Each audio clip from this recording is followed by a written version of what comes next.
LiberalViewer presents. So, welcome to the September 3rd edition of LiberalViewer Sunday Live Clip Roundup. Thanks for joining me.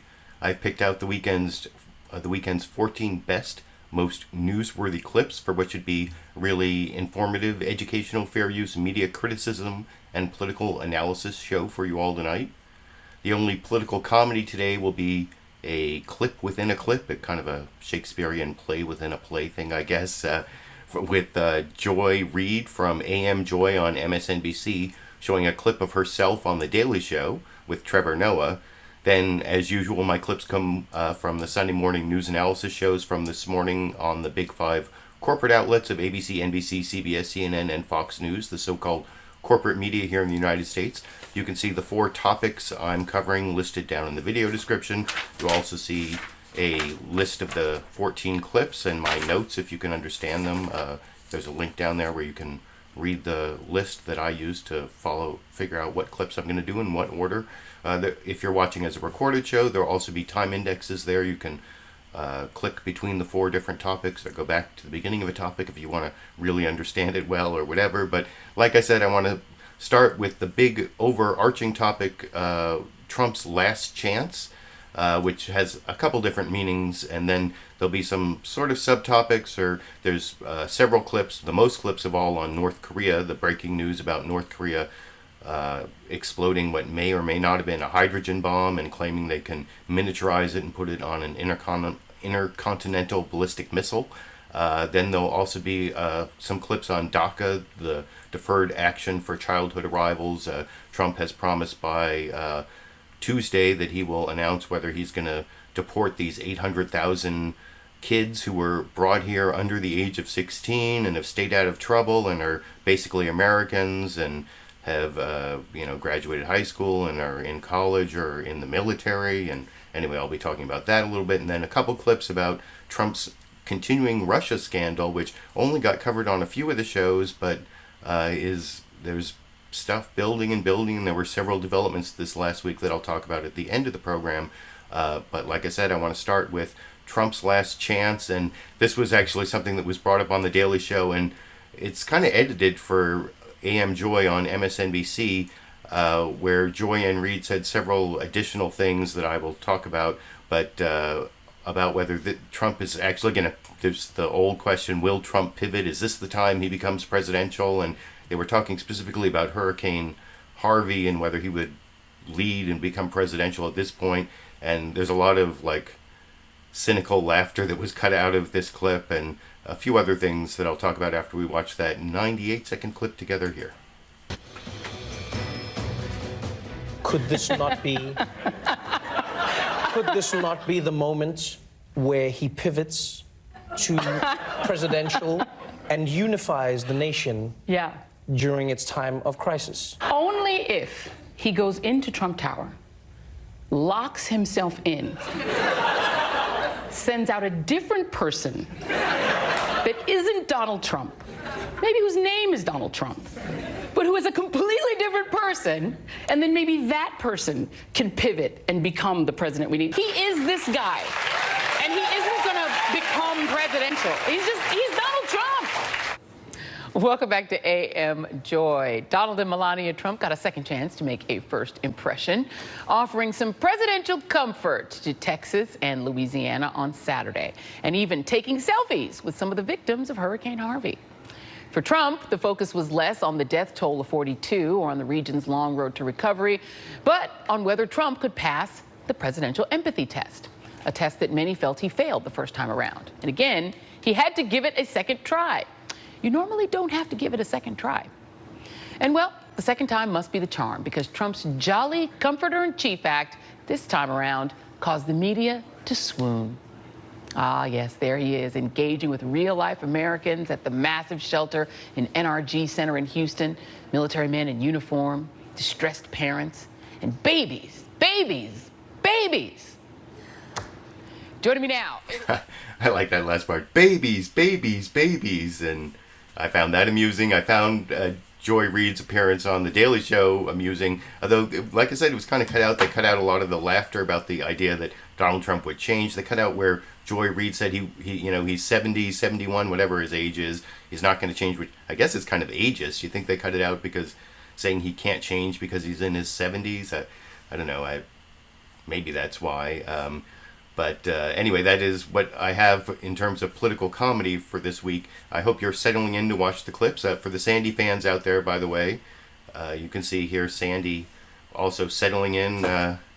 That's her right when she was lying down in the doorway right over there to my left. You can see that she is settling in to watch the clip, so I hope you're settling in as well. The other meaning of Trump's last chance that I have for this broadcast isn't just his last chance to look presidential and pivot to being presidential when it comes to Hurricane Harvey, but there's also his last chance to get something done legislatively when Congress comes back this week. He didn't get Obamacare repeal and replace done, tax reform. It's hard to say, although there's some chance that Hurricane Harvey may help him get some momentum going, which I'll talk about after. First, I show this quick 30-second clip from NBC's Meet the Press this morning talking about the long agenda that Trump still has supposedly left to accomplish legislatively in a very short period coming up here in September, October, November, December, before we turn into an election year when it's even harder to get things done. But here's the agenda from NBC's Meet the Press this morning here.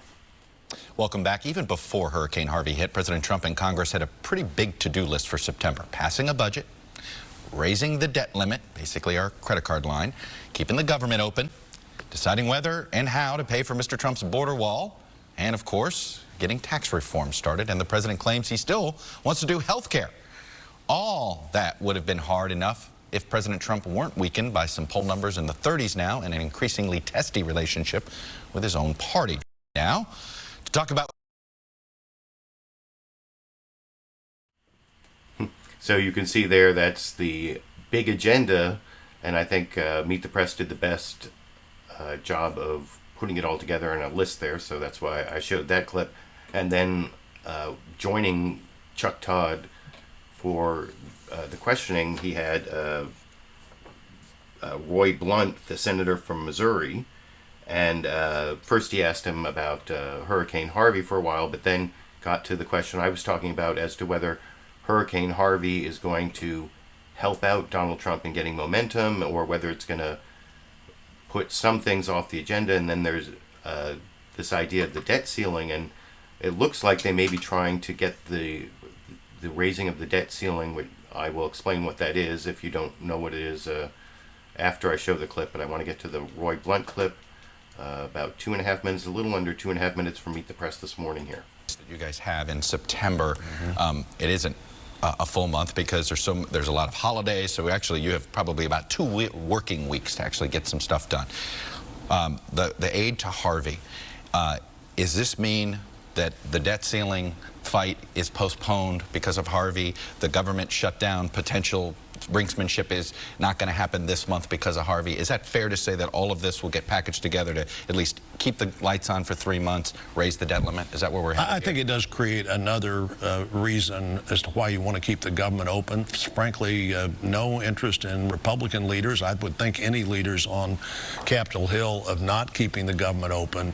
But the president's attention to this issue, I think, puts another reason on the table to get things done in September. You know, there's some religious holidays in September. There are other, there's a limited number of days to work. There's a child insurance bill to be extended. The FAA, the Federal Aviation... You just added more to the to-do list. To be extended, plus keeping the government running. And some of those things will have to be combined. I will say this on Harvey. One, the things the mayor just talked about, the FEMA money, the stabilization money, the cleanup money, all important to do quickly. The SBA loan money to get people back in operation, all important to do quickly. That's the money the president appears to be asking for. Beyond that, I don't think we want to make the same mistake that they made with Sandy, which is ask for way more money than you knew yet what you need. We can do this in multiple occasions, just like we did with the Joplin tornado a few years ago. Are you comfortable with raising the debt ceiling with the Harvey money? As it sounds like the president wants that. Are you comfortable with combining all of that together? That's one way to do it, and really the whip. You'll vote for that? The whip and the leader need to look at how the votes come together to make that happen. You could support something like that. Well, I never have great enthusiasm for raising the debt ceiling, but the debt ceiling, remember, is to pay for things that the government has already committed to. This is not a future spending thing. This is the bills we've already encumbered, and whether you put that with leaving the doors open for the government or the debt ceiling vote is something that will be decided in the next few days, I expect. Let me ask you this. What's been the reaction? So I personally think the whole idea of raising the debt ceiling is kind of stupid. I mean, that it's something that Congress even has to do because kind of like Senator Roy Blunt there, the Republican from Missouri, was saying, it's spending that Congress has already authorized, and since there's not enough revenue in to pay for all the spending that Congress has authorized, Congress has to borrow more money. So it's either, I mean, theoretically it means defaulting on the United States government's debt, which means not paying the Treasury bills, or not. That's not what happens first. They shut down the government and they stop paying a whole bunch of other things before they default on the Treasury bills. But it's not that it would actually happen, but it's just a stupid thing that the legislature even has to do that. And I did see on one of the shows, on Fox News Sunday, in their panel discussion, they had the guy from the right-wing Tea Party group, I think the Heritage Foundation guy, who was saying that he's not willing to do 18-month debt ceiling, to raise the debt ceiling for 18 months, like apparently what they're going to propose, unless they do like real deficit cutting in the same package and not just Hurricane Harvey relief plus raising the debt ceiling for 18 months. So there may be, like the Freedom Caucus, those like right-wing fiscal conservative Republicans may not even go along with this idea that you just heard Roy Blunt talk about, but I guess that remains to be seen in the month of September. So now I want to get to the 6 clips I have on the breaking news overnight from North Korea. I've kind of not been covering North Korea, even though it's been a developing story for several weeks. I did cover it several weeks back, and it's one of those issues that, believe it or not, YouTube may not monetize my video if I talk about things like North Korea. Although last week's video, which did pretty well, got I think 12 or 13,000 views. I think I looked at the statistics, only about 6% of the video views on last week's Sunday Live clip roundup were monetized. So why should I even care whether I talk about controversial topics if they're not going to monetize 94% of my video views anyway? So I guess I should talk about whatever is in the news. And if you haven't heard, North Korea exploded some kind of nuclear bomb. They're saying it might even have been a thermonuclear bomb, what they call a hydrogen bomb. And I want to first compare a few different, like 3 of the big 5 corporate outlet, of the big 5 corporate media news outlets, how they reported on this, and I'm going to compare them. I'm going to start with sort of the brief one that has, the outlines of everything, but not all the context of some of the other ones I'll show. This is CNN's State of the Union, where Dana Bash was in for Jake Tapper hosting, and the State of the Union is threatened, of course, because of the breaking news on North Korea, in the 1-minute clip you can see over here. Washington, where the State of our Union is threatened. Breaking news this morning, North Korea claiming it successfully tested a hydrogen bomb. It's the 6th test of a nuclear weapon by the rogue nation and the first since President Trump took office. And North Korea's state media is calling the test a, quote, perfect success. This comes just an hour after North Korea released photos of Kim Jong-un observing what it says is a hydrogen bomb being loaded onto an intercontinental ballistic missile. President Trump has responded now saying, quote, North Korea has conducted a major nuclear test. Their words and actions continue to be very hostile and dangerous to the United States. North Korea is a rogue nation which has become a great threat and embarrassment to China, which is trying to help, but with little success. South Korea is finding, as I have told them, that their talk of appeasement with North Korea will not work. They only understand one thing. Let's get right to CNN's Will Ripley. So there you can see a brief synopsis of the main facts. All three tweets from Donald Trump this morning. You'll see I'll be criticizing CBS's Face the Nation a little later for not including that third tweet criticizing South Korea in their news summary. They didn't get to that till the second half of Face the Nation, but I'll talk about that when I get to that third clip in the North Korea topic. The second clip puts it in great context in terms of the armed forces in South Korea, because it's from ABC's This Week with George Stephanopoulos with permanent substitute host, or I can't remember what her title is, Martha Raddatz. And I've talked about Martha Raddatz so many times about being a really good journalist, but also really close to the military-industrial complex, or to people in the military. And so she gets really great access, and you'll see that in this piece where she talks to armed people in the armed services right now in South Korea. And sometimes, though, I think she becomes sort of a spokesperson or a mouthpiece for the military, or I don't know, because maybe it's just that she humanizes her subjects, whatever she's covering, because I think she does a good job of that when it comes to DACA and the Dreamer immigrant kids. I'm going to show a clip from her later where I think she does a good job of empathizing with the subjects of her questioning there. So maybe I shouldn't criticize her so much for empathizing with the members of the military.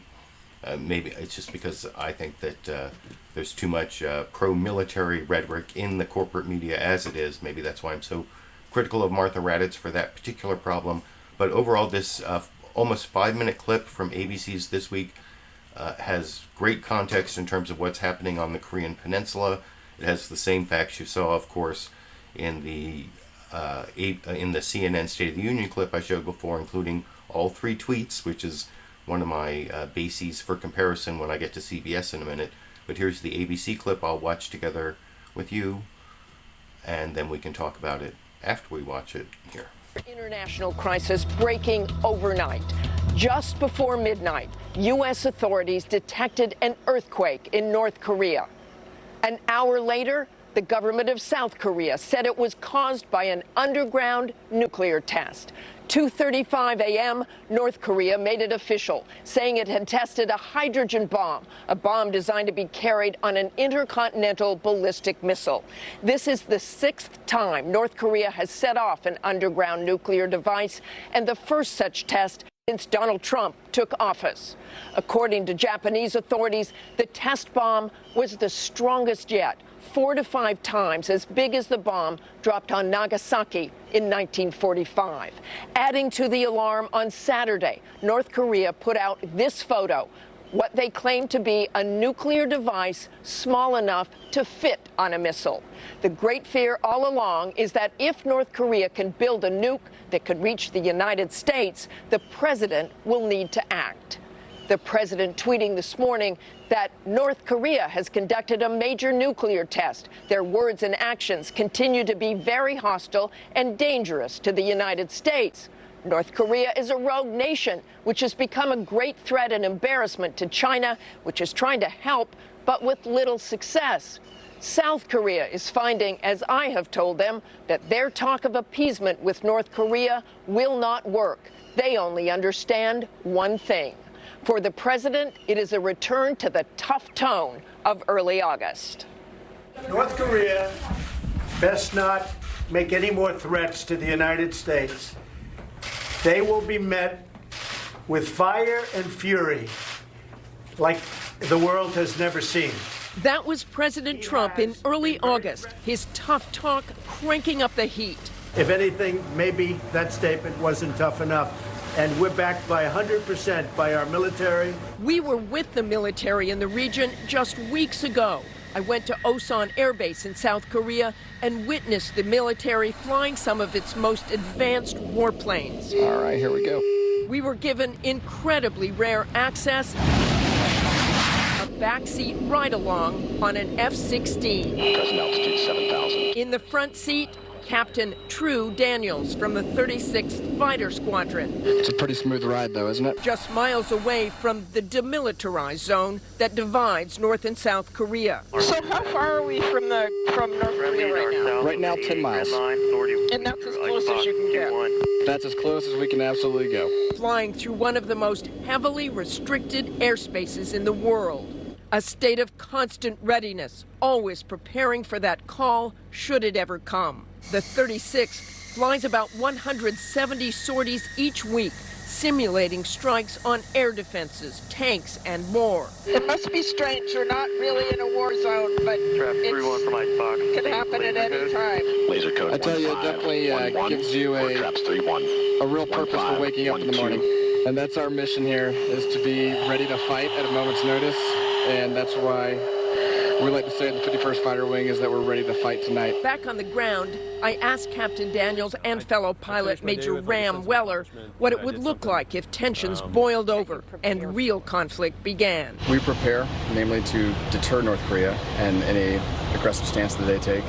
And if ultimately our effort to deter them fails, then we're mobilizing to defend the South Koreans and their way of life, and ultimately my other brother and sisters in arms. I think people always think, oh, the military, they're just ready for war. You're the last guys who want to go to war, right? Oh, sure. No one wants war to erupt on the peninsula, but the best way to prevent a war is to be ready. Always ready there at Osan, but the threat of war ebbs and flows with every test, every response. Despite his fire and fury warning, President Trump sounded a more conciliatory note last week, saying this about North Korean leader Kim Jong-un. Kim Jong-un, I respect the fact that I believe he is starting to respect us. I respect that fact very much. Respect that fact.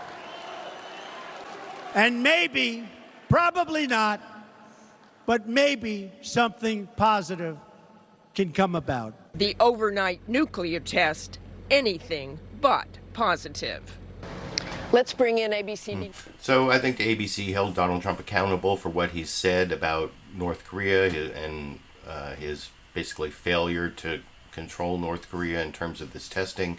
Although in this next CBS clip, I think they do a better job of giving the full context of what North Korea has been doing.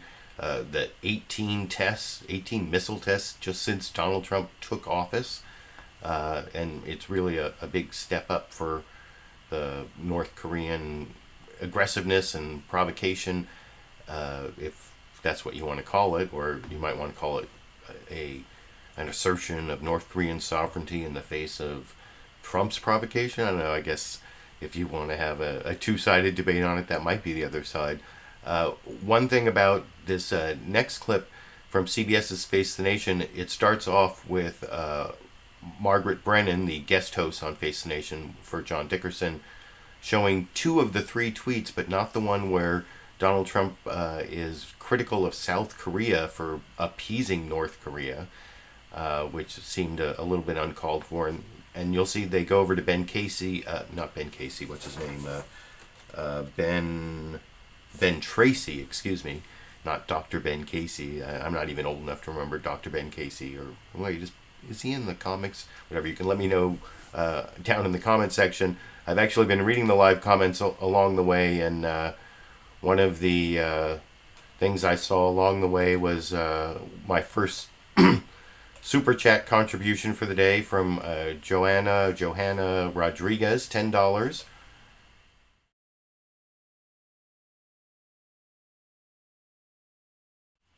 OMG, so exciting to be here live. I also find it exciting when I have so many people giving the live comments that I get to read during the clips along the way. Thank you for that Super Chat contribution. I think that pretty much equals the entire ad revenue I got from YouTube on my video last week that got, I think at this point, 13,000 views, but not very much in terms of ad revenue. So thank you for that Super Chat contribution. That helps me keep going and doing this every Sunday for you.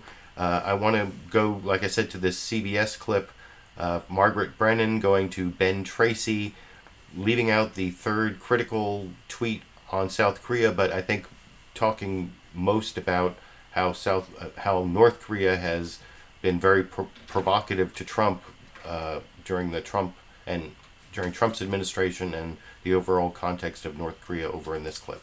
Breaking news this morning as North Korea says they've successfully tested a hydrogen bomb capable of being mounted on a missile that could reach the U.S. mainland. If so, it's a dramatic escalation in North Korean President Kim Jong-un's efforts to build his country's nuclear capability. President Trump has tweeted the first official U.S. response saying their words and actions continue to be very hostile and dangerous to the United States. North Korea is a rogue nation which has become a great threat and embarrassment to China, which is trying to help but with little success. We begin our coverage with CBS News correspondent Ben Tracy reporting from Tokyo. North Korea triumphantly confirmed its test of a hydrogen bomb on state television. A strong 6.3 magnitude earthquake was detected at 12:30 Sunday afternoon in northeast North Korea, near that country's main nuclear test site. The underground test appears to be about 10 times more powerful than the last one North Korea carried out 1 year ago. It came just hours after the country released these pictures of its leader, Kim Jong-un, inspecting what North Korea claims is a miniaturized hydrogen bomb capable of fitting on an intercontinental ballistic missile. Last week, North Korea launched yet another ballistic missile, sending it over northern Japan in a provocative warning shot to the United States and its allies. The U.S. and South Korea responded by conducting high-profile bombing drills on the Korean peninsula. In July, North Korea conducted 2 successful tests of intercontinental ballistic missiles capable of hitting the United States, and says its latest nuclear test was designed to perfect a nuclear warhead for those missiles. Ever since its elaborate military parade this past April, North Korea has warned that it was ready to conduct this nuclear test, but said it would happen at a time of Kim Jong-un's choosing. Kim Jong-un has significantly accelerated the pace of North Korea's weapons development despite international sanctions designed to cripple his regime. Just this year, he has launched 18 missiles, and this is now the 4th nuclear test carried out since he took over North Korea in 2011. We want to bring... So that's a lot of nuclear tests for this particular North Korean leader, and 18 missile tests just this year. I don't know if that's all Trump or if there was there an Obama missile test there? I don't know, because, of course, Donald Trump didn't take over till January 20th, but the Trump administration did not really, I don't know if they didn't send out people or it seems unlikely the news shows didn't ask for any Trump people on their shows this morning, but a lot of times I show you clips of the host saying, we asked the Trump administration, they wouldn't send us anybody, and there was nobody saying that this morning, but the only Trump administration official out there was the Commerce Secretary, Steve Mnuchin, who was on Fox News Sunday. Chris Wallace actually introduced him first as a member of the Trump National Security Council and then asked him about the North Korean nuclear test. And he's Commerce Secretary, so of course he had a commerce answer, but he seemed to imply that they might increase sanctions on North Korea, including sanctions on these Chinese banks that do business with North Korea. But then when Chris Wallace followed up, he wouldn't confirm that. I guess it's a good follow-up from Chris Wallace. I was actually going to show the Fox News Sunday news summary of what happened in North Korea. At first, I thought they were going to leave out the third tweet like CBS did, but then they left it in. And then they really criticized Trump for having his policy failing. So that's not Fox News bias, and I thought it was kind of superfluous with the other clips I showed. So instead, I thought I would show this Steve Mnuchin clip where he makes a little bit of news about the possibility of new sanctions, but then won't commit to them over here. Now, Treasury Secretary Steve Mnuchin, who's a member of the National Security Council. Mr. Secretary, I know that you have spoken with the president this morning. What is his reaction to the news that North Korea has tested another bomb? They say a hydrogen bomb, but certainly its most powerful explosive in its 10, 12 years of testing. Well, good morning. I did speak with the president, and it's clear that this behavior is completely unacceptable. We've already started with sanctions against North Korea, but I am going to draft a sanctions package to send to the president for his strong consideration that anybody that wants to do trade or business with them would be prevented from doing trade or business with us. We are going to work with our allies.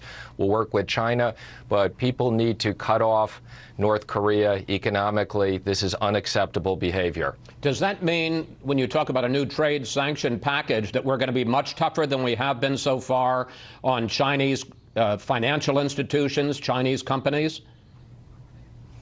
We're going to strongly consider everything at this point. And again, I will draft a package for his strong consideration that would go as far as cutting off all trade or other business.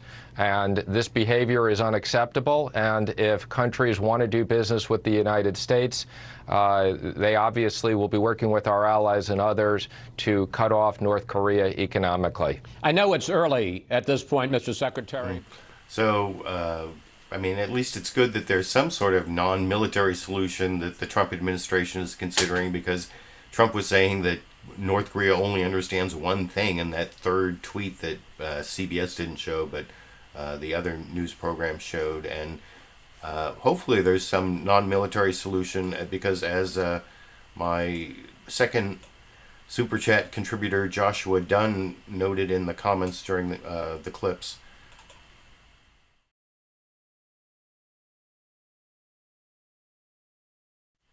yeah, I've made this point on previous live clip roundups. There are all, even if you take nuclear weapons out of the equation, there's just all these artillery pieces within range of Seoul, which has, what is it, how many millions of people? Is it 25 million people in Seoul? Do I have that number correct? So millions of people, hundreds of thousands of people, depending on, I mean, many, many people will die in like the first half hour of this war if they use the military option. Even if they try to take out all the nuclear and missile sites, there are all these artillery pieces, like Joshua Dunn was saying there. Thank you for those 10 New Zealand dollars. And I appreciate the Super Chat contributions, like I said. So I think that Fox News Sunday did get at least a little bit of news from the Trump administration there. But maybe one of the reasons not a lot of Republicans came on to be the defenders of the Trump administration is because Trump has been really bellicose and not really diplomatic, and doesn't seem to have a good solution here. And you'll see in this next clip, Senator Jeff Flake, a Republican from Arizona who was attacked by Donald Trump at that Phoenix rally in the last week or so. And I'm not going to show the clip where he responds to that, but instead this is a clip from CNN's State of the Union where Dana Bash asks him about James Clapper of like head-rubbing fame, the guy who said that before the Snowden revelation said that the NSA wasn't keeping dossiers on millions of Americans and ended up being a big liar. Well, I don't know if he's being a big liar in this clip, but in this clip he says that he's really worried that Donald Trump is going to use nuclear weapons against North Korea in a fit of pique, and there's not much in the national security apparatus to stop him. And Jeff Flake says, in response to a question about that from Dana Bash, that, well, he has faith in our national security apparatus, and Dana Bash points out exactly who he says he doesn't have faith in this clip. A little over 2 minutes, we'll watch together here. Senator James Clapper, who was the director of national intelligence under President Obama, he recently questioned President Trump's fitness for office and capacity to handle the nation's nuclear arsenal. Listen to what he said. I worry about, frankly, the access to nuclear codes. If he, in a fit of pique, he decides to do something about Kim Jong-un, there's actually very little to stop him. Senator, there are a lot of people waking up this morning in this country very concerned about what they're hearing from North Korea. Do you share Clapper's concern, not just about North Korea, but with the president's ability to respond? Well, I do have good confidence in our national security team and those who are advising the president. And the president does not have experience in this kind of situation, but few presidents do when they come into office. And I'm confident that the people around the president are giving him good advice, and I believe that he'll follow it. I sure hope he does.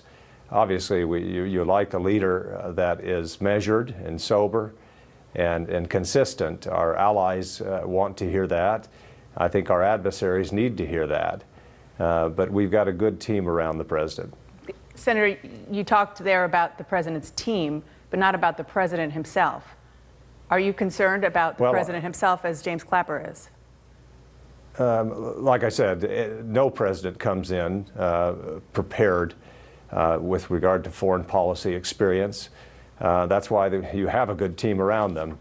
I've had my concerns, I think everyone has, at some of the statements that have been made by the president with regard to NATO and other areas in foreign policy. Like I said, I think we want somebody who is measured and sober and consistent and conservative in this regard. But he has a good team around him, and I have confidence in them. All right, Senator, stay with us.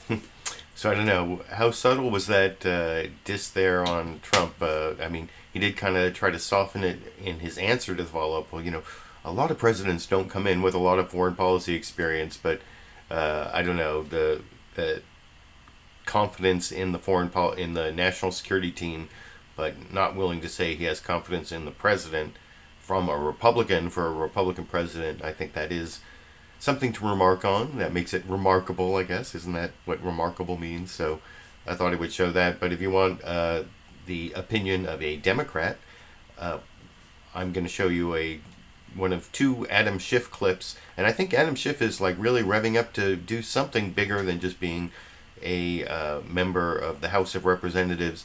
One of the things I noticed this last week is Senator Dianne Feinstein of California, one of my two senators. I'm not a big fan of Dianne Feinstein because I don't think she is liberal enough on things like national security and surveillance. And even though she's from San Francisco, she's no Nancy Pelosi, I guess you could say. But she was at the Commonwealth Club in San Francisco this last week and wouldn't say whether she's going to run for a sixth term in 2018. If she doesn't run, one of the things I was thinking is maybe Adam Schiff is positioning himself to be a U.S. Senator, or who knows. But I think that he's been doing a really good job on the Intelligence Committee, talking about the Russia investigation, and that's one of the clips I'm going to show.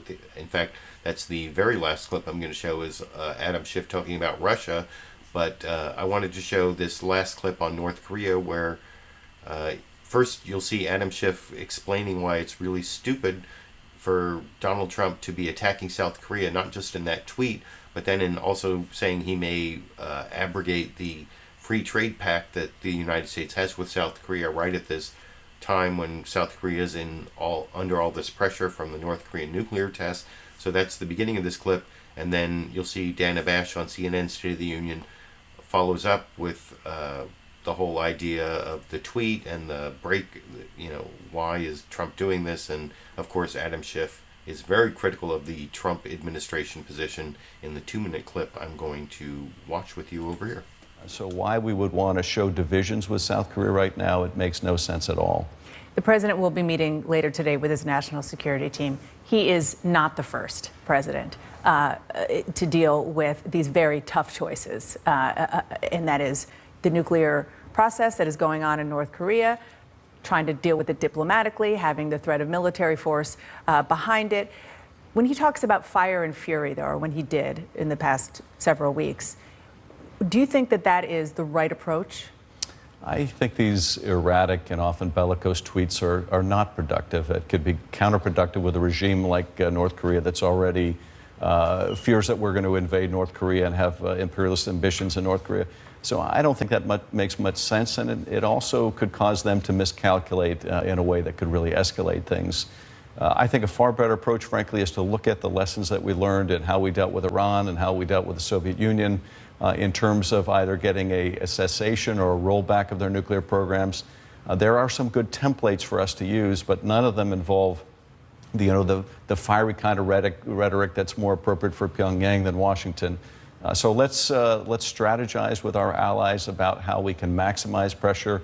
At the end of the day, it all starts with China. And China, this attack, the timing of it, not the attack, but the test, is as much aimed at China as it is the United States. So China is hosting, President Xi is hosting this big summit.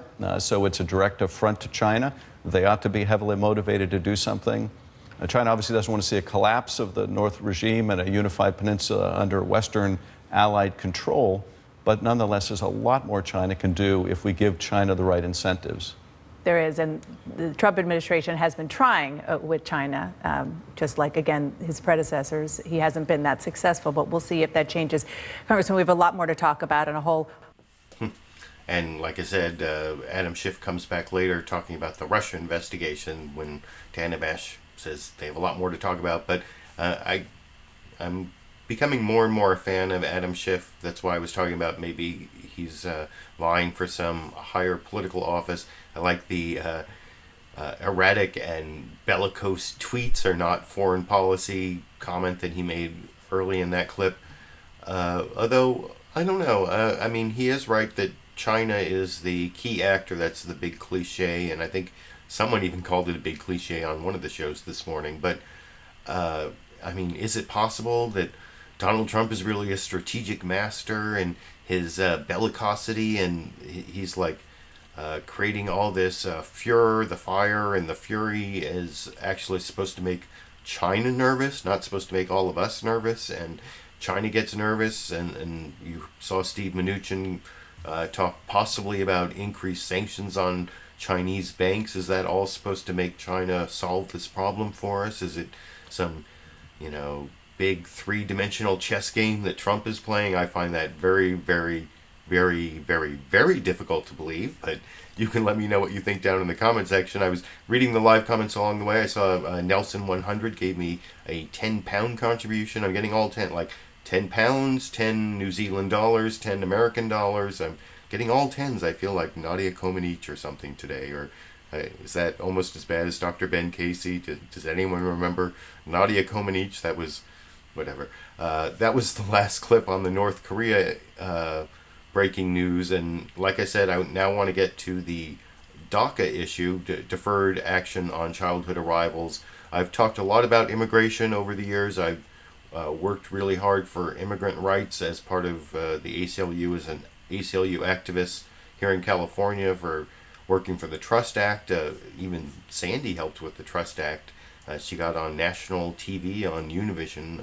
I'm not going to go into all of that, but DACA is really important. There are 800,000 of these dreamers who are undocumented immigrants who were brought here under the age of 16. Actually, average age of 6 years old.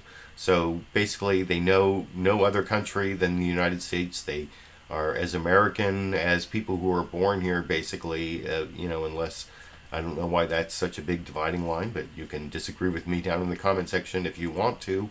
I know people who are dreamers, who are big contributors to our economy and to our government, and they work as first responders in Houston, and that's actually the first clip I want to show is from Martha Raddatz on ABC's This Week with George Stephanopoulos. This is the one I promised earlier, where she shows real empathy and compassion for this family, including a dreamer that she met in Houston. First, she asks the police chief in Houston, and then eventually the governor of Texas, Greg Abbott, about dreamers, and you'll see Greg Abbott totally dodges the question. And this is really worth watching. It's almost 3 minutes long, and I think it gives you a look into, just one of these 800,000 dreamers, but someone who I think, this is someone who is doing well in school, wants to become a surgeon, and all of a sudden her life is turned upside down by the possibility that Donald Trump may deport all these dreamers. Or I was actually reading the live comments along the way, and I had heard this possible outcome here. This is from one of my viewers.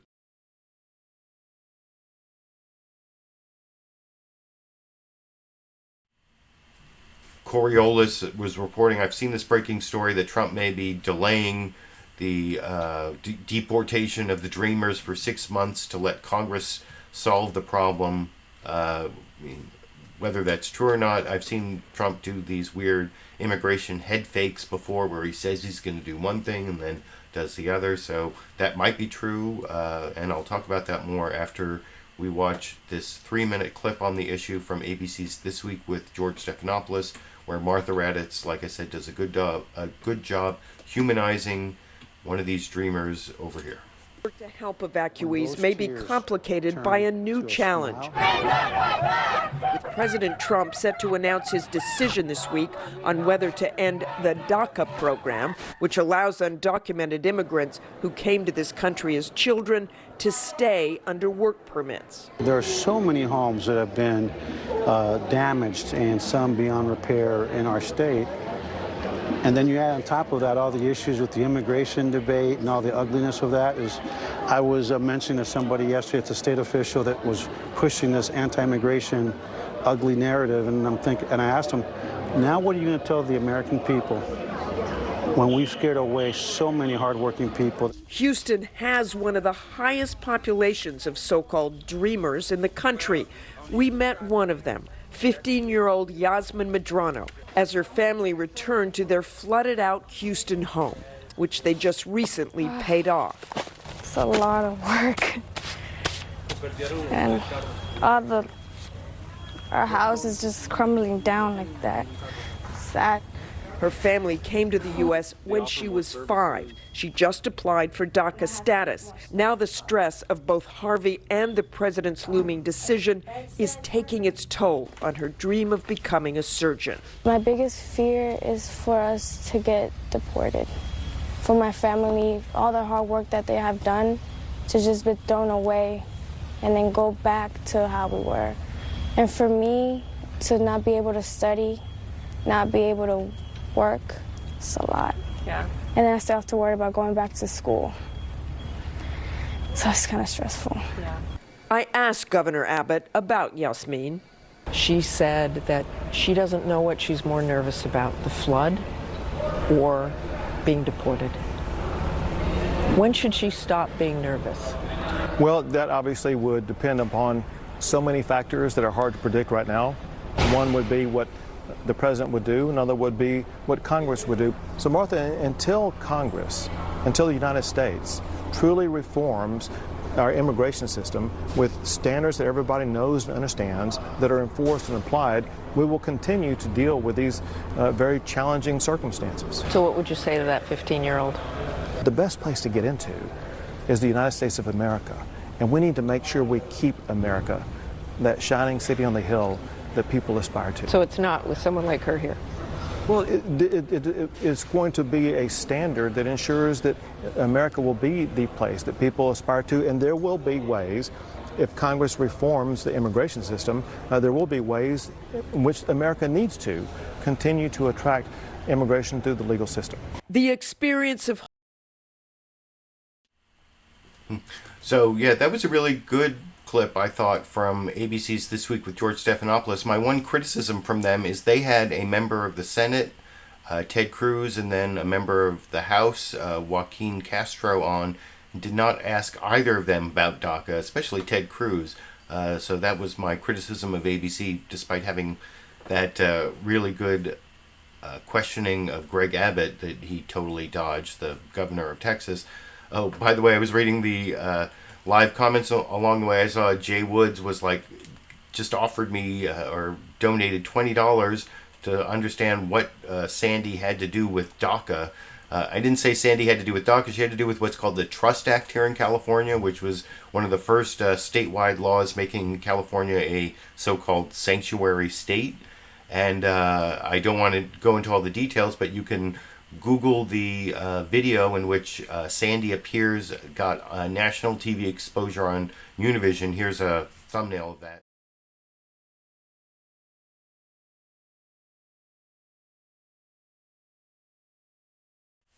Dogs rally for mom facing deportation because her dogs bark. That's a March, was it 2013 video I made of a bark-in at the state capitol where a bunch of people brought their dogs to rally for this undocumented immigrant who almost got deported because local law enforcement came to her house because her dogs were barking too loud. And I go into all the issues in that video. Thank you very much, Jay Woods, for that contribution and asking that question. And now I want to actually show something that I thought was a good question from Fox News Sunday. They did bring up DACA for when they talked to someone from the Trump administration. They also brought up DACA with Greg Abbott, the governor of Texas, but I thought it was kind of repetitive or based on what I already showed. So I didn't take that clip. But here you see Chris Wallace on Fox News Sunday asking the Commerce Secretary, Steve Mnuchin, about the cost of deporting all these dreamers, and even using some good statistics about that cost, because all these business leaders sent a letter to Trump saying, don't deport these dreamers, they're helping our economy. And Steve Mnuchin dodges the question and then even tries to claim that they're taking away from, in a subtle way, that these dreamers are taking away jobs from Americans, which the statistics that Chris Wallace shows at the beginning here are showing that it's adding to our economy, which actually creates jobs, which I will discuss with you after we watch that clip together over here. Question in less than a minute. I want to turn to DACA and its impact on the economy, because this week some 400 business leaders sent the president a letter saying, if the 780,000 dreamers who now work are put at risk of deportation, the economy will lose $460 billion plus $24.6 billion in Social Security and Medicare taxes. Briefly, sir, would ending DACA, forgetting the other aspects of it, would ending DACA hurt the economy? Chris, I think this is a complicated issue. There's a lot of important issues that are on the agenda this week. As it relates to immigration, the president is very focused on legal immigration. As you said, this is a complicated issue and something I'm sure that the president will consider carefully. As it relates to the economic impact, I'm less concerned about the economic impact. We'll make sure that we have plenty of workers in this economy. We want to put more people back to work. There's a lot of people that left the workforce, and our objective is to bring them back into the workforce. Secretary Mnuchin, thank you. Thanks for joining us. Good to talk. So yeah, like I said, I think he dodged the question there. It was a good question from Chris Wallace, and that's the thing. Immigration overall, even undocumented immigrants, benefit the U.S. economy, and there's very little doubt about that. The only exception to that is in some border areas, they can lower wages for lower skilled workers. That's definitely true. But for the overall U.S. economy, they are necessary and really beneficial to our economy, immigrants in general and undocumented immigrants specifically. So I think it was a good question from Chris Wallace, even though I don't think he followed it up really well. And Steve Mnuchin, like I said, dodged it and then even seemed to imply that it hurts jobs for us to have these undocumented immigrants, these dreamers who are really actually growing the economy, which means more jobs. So it was like a ticker jobs. South Park's coming up. There's going to be new South Parks this month, so I don't know, maybe there'll be a new ticker jobs. That was a new ticker jobs angle, I guess, from the Commerce Secretary, Steve Mnuchin.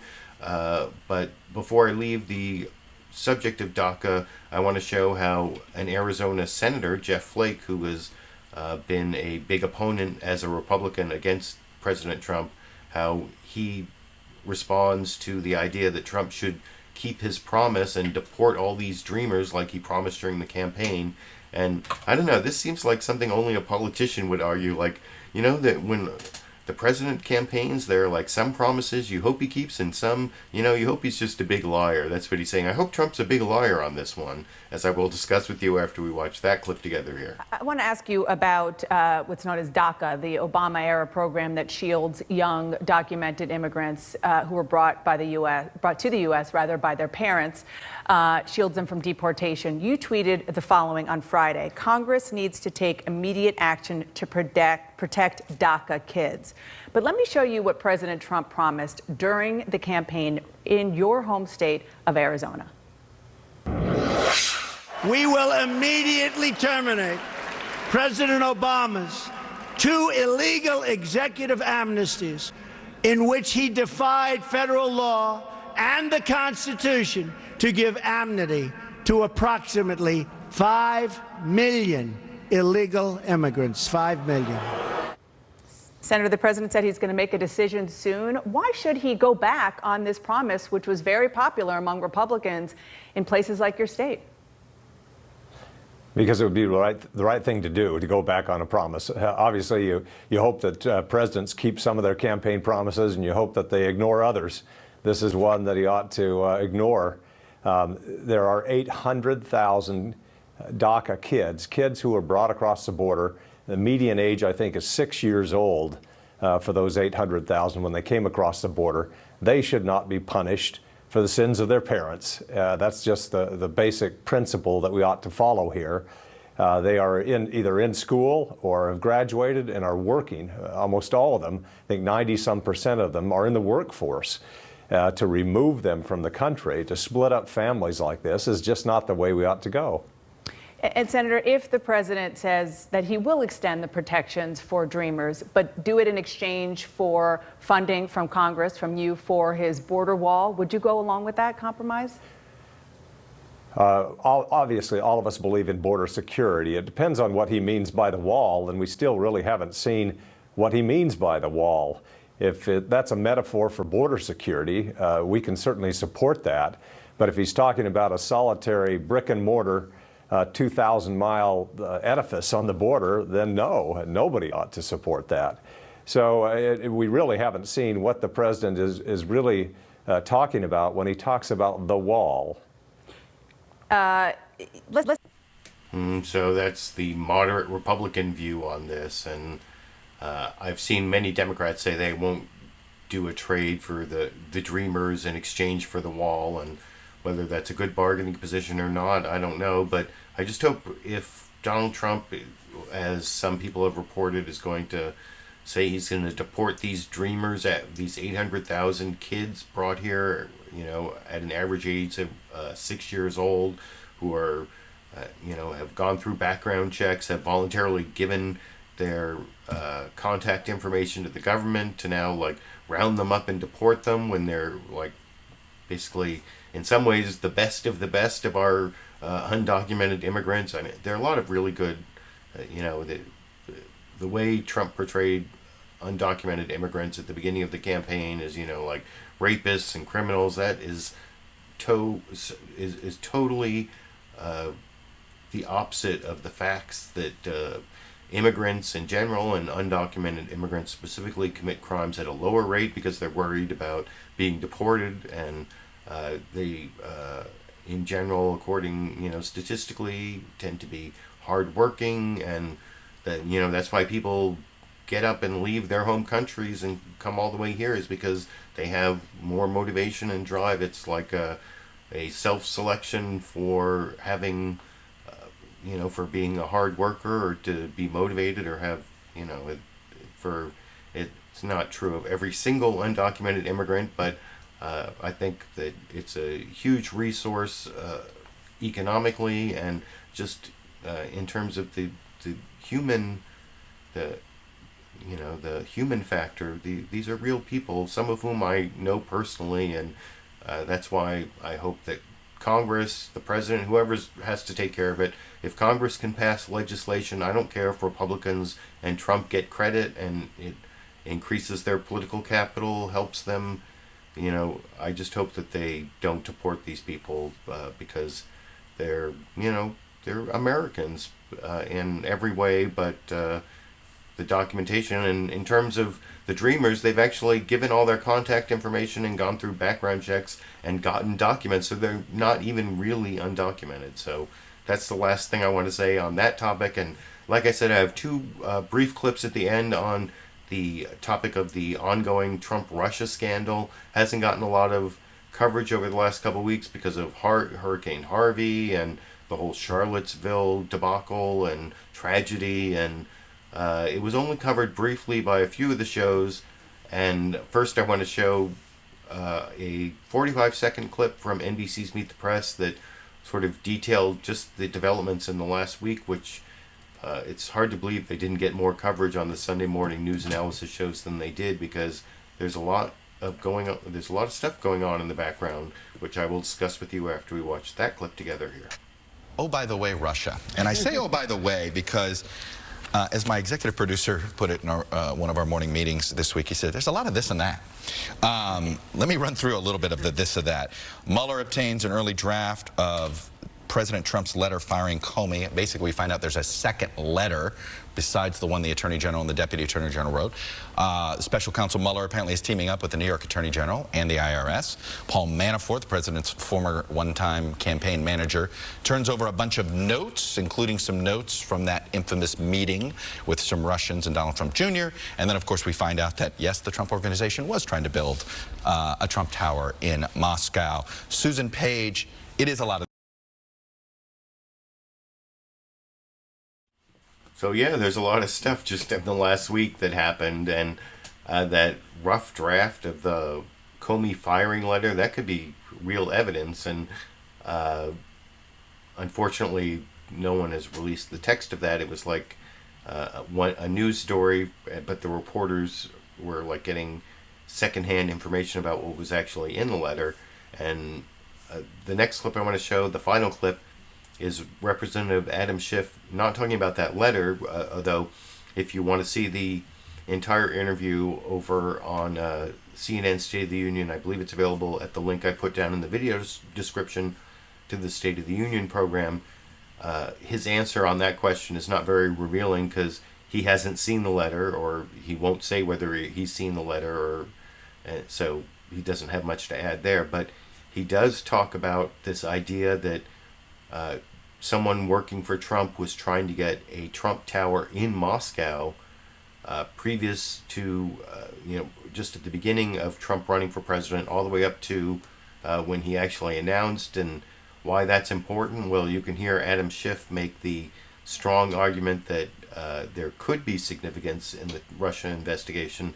This is why, and it comes down to finances as well, that I will talk about after we watch that final clip for tonight over here.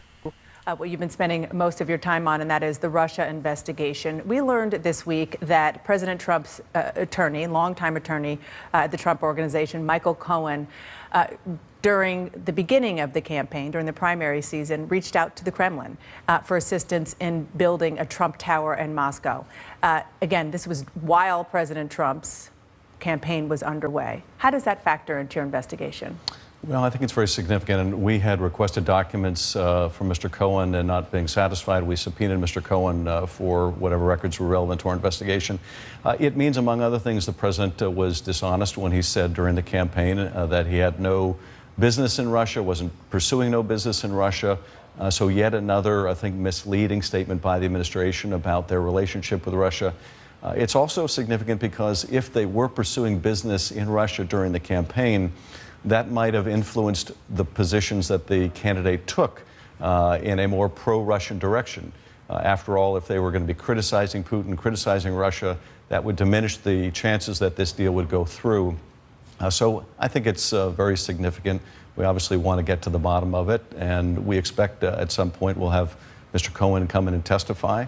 We'll also expect, I think, Mr. Sater to come in and testify so we can understand this more fully. Felix Sater, who's the man who was born in Russia, was a Russian immigrant, but also had been trying to coordinate this for the Trump Organization. Just quickly on this, how significant will it also be to find out in those deal talks who the financing and where the financing was going to come from. Well, this is, I think, part of a broader concern, and that is the whole range of allegations about potential money laundering or financial entanglement. This is a tactic that the Russians have used elsewhere. And if there was any kind of financial transactions, either illicit or legal, that nonetheless Russians could hold over the president's head because he's denied having any financial interests in Russia or with the Russians, that could be leverage on the president's future actions. And Congressman, you've started to get a lot of these documents that you have subpoenaed.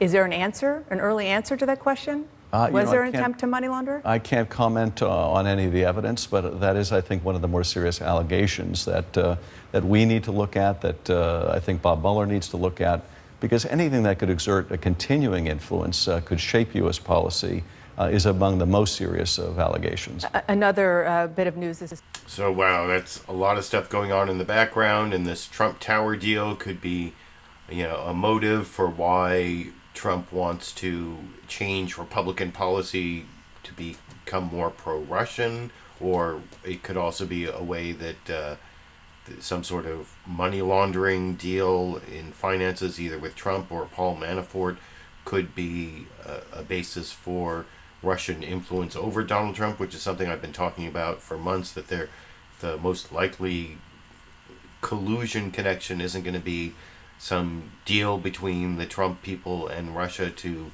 try to throw the election through the hacking to Trump, although the Donald Trump Jr. meeting with the emails before that surprised me that was so blatant. But it more that there's some sort of weird financial dealings between Trump and the oligarchs close to Putin that give, you know, it's the reason that Donald Trump never says anything negative about Putin. But anyway, you can let me know what you think about all that in the comments section. That, like I said, is the last clip I want to show. I appreciate all my live viewers who showed up to keep me company while I showed the clips. I especially appreciate all my super chat contributors. There you can see I had several really good super chat contributions, and of course my patrons on Patreon. You can become a monthly patron and really give me confidence that I'll have continuing income no matter what YouTube wants to do. I have something like 80 something people who are giving me a little over $500 a month on Patreon, which I really appreciate. That's about half of what I need to keep this show going. The other half, up until now, had pretty much been covered by the direct contributions through YouTube before and ad revenue. Now all the ad revenue's gone, so that's why I have to keep talking about all these other ways to support me and contribute to my program. I appreciate people who support me also just by showing up and giving me supportive comments and watching the show and giving me the views, sharing me on social media. All of that is very helpful, and in exchange I will be back next week and I will watch all these shows and pick out the best clips and give you my commentary and criticism, and I should be back next Sunday. If I don't have a chance to put out some other type of video before next Sunday, I will be back next Sunday to give you another edition of LiberalViewer Sunday Live Clip Roundup. And until then, I guess I will be seeing all of you around the internet.